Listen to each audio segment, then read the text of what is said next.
नमो भगवते वासुदेवाय नमः। ओम गणेशाय नमः। नमस्कार भक्तजनों, आप सभी को आपके इस YouTube चैनल शिव शक्ति पर हार्दिक स्वागत है। आज हम इस वीडियो में सुनेंगे पुरुषोत्तम मास महात्म कथा का 5वां अध्याय। भक्तजनों, इसके पहले हमने पुरुषोत्तम मास महात्म कथा का 4था अध्याय सुना था। उसमें हमने सुना था किस प्रकार पुरुषोत्तम मास ने भगवान श्री हरि विष्णु से अपने दुख को बताया कि कैसे उनके उस महीना का कोई अधिपति नहीं है, कैसे वे पूजित नहीं है और कैसे वे तिरस्कृत है, तथा कैसे भगवान श्री हरि विष्णु को अपने आप को समर्पित करके उनसे अपना दुखड़ा रोया। आज इस वीडियो में उसके आगे का भाग को सुनेंगे। भक्तजनों, आप लोगों से एक अनुरोध है, कृपया कर इस कथा को अंतिम तक श्रवण करें, क्योंकि कथा के पूरे भक्ति भाव और ध्यान से श्रवण करने से इस व्रत कथा का पूर्ण फल की प्राप्ति होती है और इच्छित मनोकामना की पूर्ति होती है। तो आइए सुनते हैं 5वां अध्याय का। आप सब रसपान करें। नारद जी बोले, हे महाभाग, हे तपोनिधे, इस प्रकार अधिक मास में वचनों को सुनकर हरि ने चरणों के आगे परे हुए अधिमास से क्या कहा? श्री नारायण बोले, हे पाप रहित, हे नारद, जो हरि ने मलमास के प्रति कहा वह हम कहते हैं, सुनो। हे मुनि श्रेष्ठ, आप जो शत कथा हमसे पूछते हैं, आप धन्य हैं। श्री कृष्ण बोले, हे अर्जुन, वैकुंठ का वृत्तांत हम तुम्हारे सम्मुख कहते हैं, सुनो। बलमास के मूर्छित हो जाने पर हरि के नेत्र से संकेत पाए हुए गरुड़ मूर्छित मलमास को पंख से हवा करने लगे। हवा करने पर अधिक मास उठकर फिर बोला, हे विभो, यह मुझको नहीं रुचता है। अधिक मास बोला, हे जगत को उत्पन्न करने वाले, हे विष्णु, हे जगतपते, मेरी रक्षा करो, रक्षा करो। हे नाथ, मुझ शरण आए कि आज कैसे उपेक्षा कर रहे हैं। इस प्रकार कहकर कांपते हुए बड़ी बड़ी विलाप करते हुए अधिमास से वैकुंठ में रहने वाले ऋषिकेश हरि बोले, श्री विष्णु बोले, उठो उठो, तुम्हारा कल्याण हो। हे वत्स, विषाद मत करो। हे श्री निश्वर, तुम्हारा दुख मुझको दूर होता नहीं ज्ञात होता। ऐसा कहकर प्रभु मन में सोचकर क्षण भर में उपाय निश्चित करके पुनः अधिमास से मधुसूदन बोले।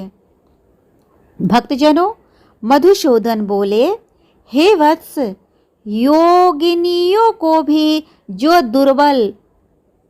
दुर्लभ गोलोक है वहाँ मेरे साथ चलो, जहाँ भगवान श्री कृष्ण पुरुषोत्तम ईश्वर रहते हैं।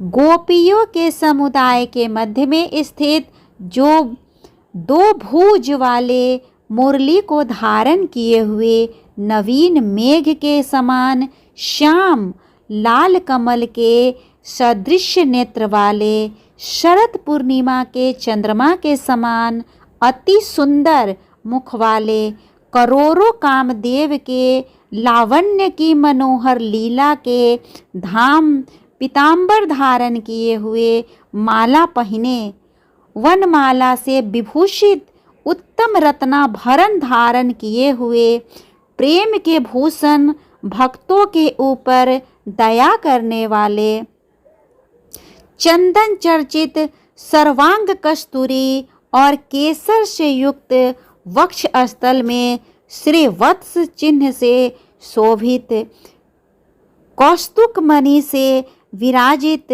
श्रेष्ठ से श्रेष्ठ रत्नों के सार से रचित, किरीट वाले, कुंडलों से प्रकाशमान, रत्नों के सिंहासन पर बैठे हुए, पार्षदों से घिरे हुए, जो है वही पुराण पुरुषोत्तम पर ब्रह्म है। वे सर्वत अंतर स्वतंत्र है, ब्रह्मांड के बीच सबके आधार परे से भी परे, निस्पृह निर्विकार परिपूर्णतम, प्रभु माया से परे, सर्वशक्ति संपन्न, गुण रहित, नित्य शरीरी। ऐसे प्रभु जिस लोकों में रहते हैं वहाँ हम दोनों चलते हैं, वहाँ श्री कृष्णचंद्र तुम्हारा दुख दूर करेंगे। श्री नारायण बोले, ऐसा कहकर अधिक मास का हाथ पकड़कर हरि गोलोक को गए। हे मुने, जहाँ पहले के प्रलय के समय में वे अज्ञान रूप महाअंधकार को दूर करने वाले, ज्ञान रूप मार्ग को दिखाने वाले केवल ज्योति स्वरूप थे, जो ज्योति करोड़ों सूर्यों के समान प्रभा वाली, नित्य असंख्य और विश्व के कारण थी, तथा उन स्वेच्छामय विभू की ही वह अतिरेक की चरम सीमा को प्राप्त थी। जिस ज्योति के अंदर ही मनोहर तीन लोक विराजित है, हे मुने, उसके ऊपर अविनाशी ब्रह्म की तरह गोलोक विराजित है।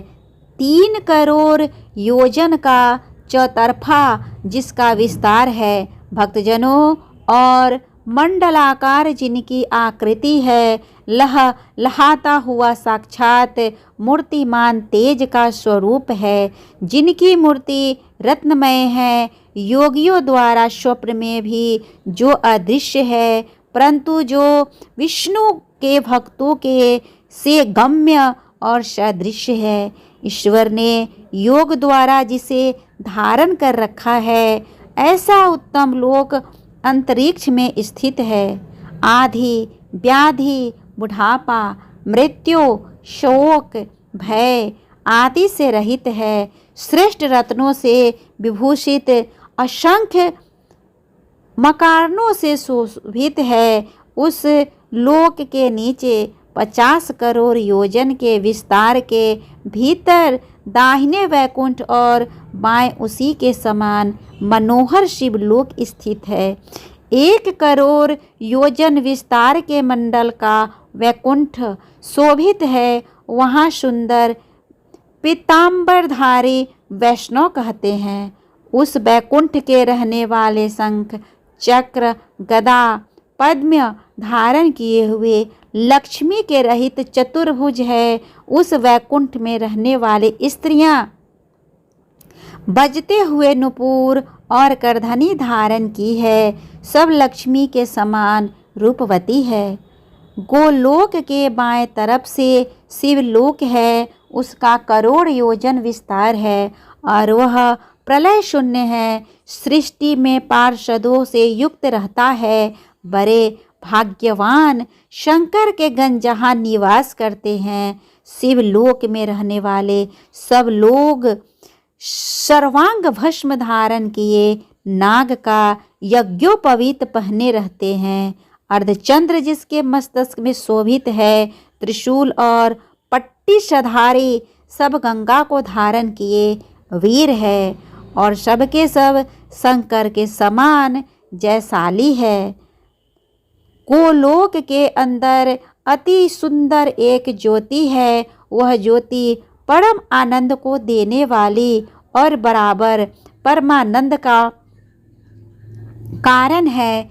योगी लोग बराबर योग द्वारा ज्ञान चक्षु से आनंदजनक निराकार और पर से भी पर उसी ज्योति का ध्यान करते हैं। उस ज्योति के अंदर अत्यंत सुंदर एक रूप है, जो कि नील कमल के पत्तों के समान, श्याम लाल कमल के समान नेत्र वाले, करोड़ों शरद पूर्णिमा के चंद्र के समान शोभायमान मुख वाले, करोड़ों कामदेव के समान सौंदर्य की लीला का सुंदर धाम, दो भुजा वाले, मुरली हाथ में लिए, मंद हास्य युक्त पीताम्बर धारण किए, श्री वत्सल चिन्ह से शोभित वक्ष स्थल वाले, कौस्तुभ मणि से सुशोभित, करोड़ों उत्तम रत्नों से जटित चमचमाते किरीट और कुंडलों को धारण किए, रत्नों के सिंहासन पर विराजमान, वनमाला से सुशोभित, वही श्री कृष्ण नाम वाले पूर्ण पर ब्रह्म है। अपनी इच्छा से ही संसार को नचाने वाले, सबके मूल कारण, सबके आधार पर से भी परे छोटी अवस्था वाले, निरंतर गोपवेश को धारण किए हुए, करोड़ों पूर्ण चंद्रों को की शोभा से संयुक्त, भक्तों के ऊपर दया करने वाले, नृसिंह विकार रहित, परिपूर्ण में स्वामी, रास मंडल के बीच में बैठे हुए, शांत स्वरूप, रास के स्वामी, मंगल स्वरूप, मंगल करने के योग्य, समस्त मंगलों के मंगल, परमानंद के राजा, सत्य रूप, कभी भी नाश न होने वाले, विकार रहित, समस्त सिद्धों के स्वामी, संपूर्ण सिद्धि के स्वरूप, अशेष सिद्धियों के दाता, माया से रहित, ईश्वर गुण रहित, नित्य शरीरी,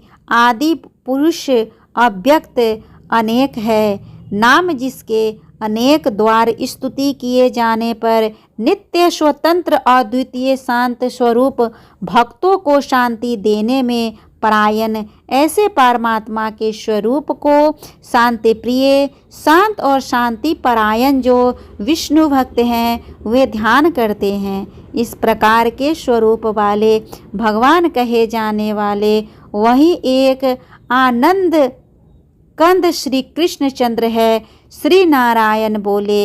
ऐसा कहकर भगवान सत्व स्वरूप विष्णु अधिमास के साथ लेकर शीघ्र ही पर ब्रह्मायुक्त गोलोक में पहुँचे। सूत जी बोले। ऐसा कहकर सक्रिया को ग्रहण किए हुए नारायण मुनि के चुप हो जाने पर आनंद सागर पुरुषोत्तम से विविध प्रकार की नई कथाओं को सुनने की इच्छा रखने वाले नारद मुनि उत्कंठा पूर्वक बोले। इस तरह पुरुषोत्तम मास महात्म कथा का 5वां अध्याय पूर्ण हुआ। भक्तजनों, ये कथा आपको कैसा लगा प्लीज़ कमेंट करके बताएं, और अगर अच्छा लगा हो तो प्लीज़ मेरे वीडियो को लाइक और शेयर करें। साथ में मेरे चैनल को भी सब्सक्राइब कर ले, ताकि जब भी मैं इस वीडियो का अगला भाग का कथा अपलोड करूं उसका नोटिफिकेशन सबसे पहले आपको मिले और आप इस कथा श्रवण का लाभ उठा पाए। तब तक के लिए भगवान श्री हरि विष्णु आप सभी पे अपनी कृपा बनाए रखे। ओम नमो भगवते वासुदेवाय नमः। ओम लक्ष्मी नारायणाय नमो नमः।